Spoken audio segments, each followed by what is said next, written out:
Je suis Delphine Maréchal, je suis responsable des formations au CERF France Nord-Pas-de-Calais, donc responsable des formations clients, mais en même temps j'accompagne les conseillers sur toutes les nouvelles problématiques actuelles d'évolution du milieu agricole.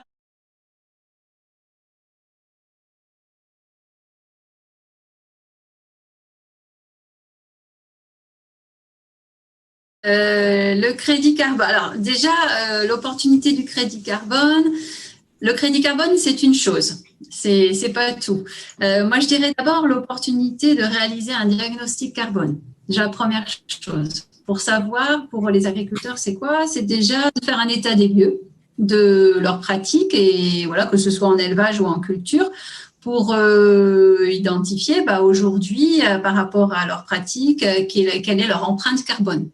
Puisqu'on arrive à, selon les consommations d'intrants, selon les GNR, etc., à quantifier tout ça en tonnes d'équivalent CO2, donc de pouvoir faire un calcul qui leur permette d'identifier combien il y a de tonnes d'équivalent CO2 aujourd'hui qui sont rejetées compte tenu de leur activité.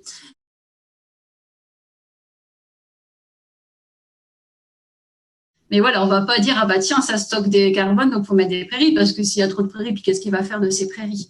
C'est des terres qui peut-être cultivaient en blé avant, avec un chiffre d'affaires, et que là, s'il y a des prairies, s'il n'a pas d'animaux à mettre, et si ça n'optimise pas son alimentation sur son troupeau, il n'y a pas d'intérêt. Il faut que ce soit toujours ensemble, la rentabilité, l'environnement et la vision de l'exploitant. Sinon, c'est de l'opportunisme et ça ne peut pas être durable.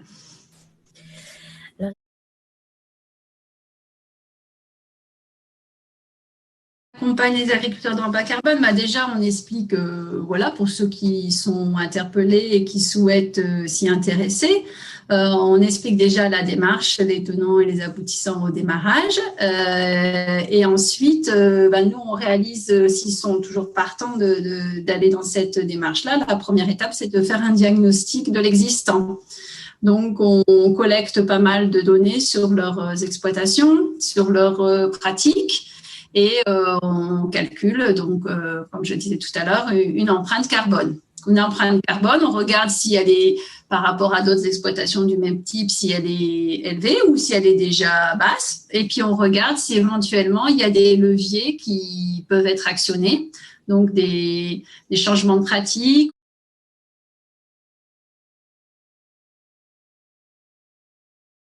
Pas grave, de toute façon, il y a tellement de cycles que des fois on s'y perd. Donc la démarche HVE et bilan carbone. Il n'y a pas forcément de lien officiel, puisque c'est deux démarches complètement qui ne s'entrechoquent pour l'instant pas. Peut-être qu'à terme, elles s'imbriqueront. Mais elles ont les mêmes finalités. Bas carbone, on va travailler toutes les deux, même que ce soit pour HVE ou bas carbone, pour pouvoir atteindre soit la certification HVE ou soit de rentrer dans une démarche label bas carbone.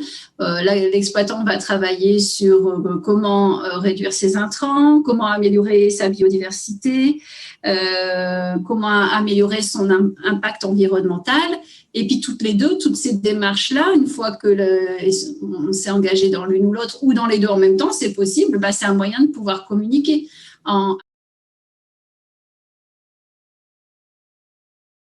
En plus, quand on s'engage dans les crédits, on s'engage vraiment.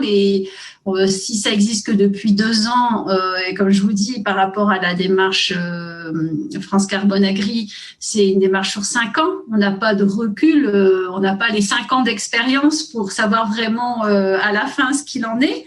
Donc peut-être que ça apparaît aussi donc pour les exploitants un peu flou, mais on travaille vraiment avec le vivant et c'est pas automatique et systématique, même si on a des logiciels qui nous calculent et nous font des prévisions. Le milieu agricole est très contributeur des aléas climatiques et puis du monde du vivant. Donc forcément, on ne maîtrise pas tout.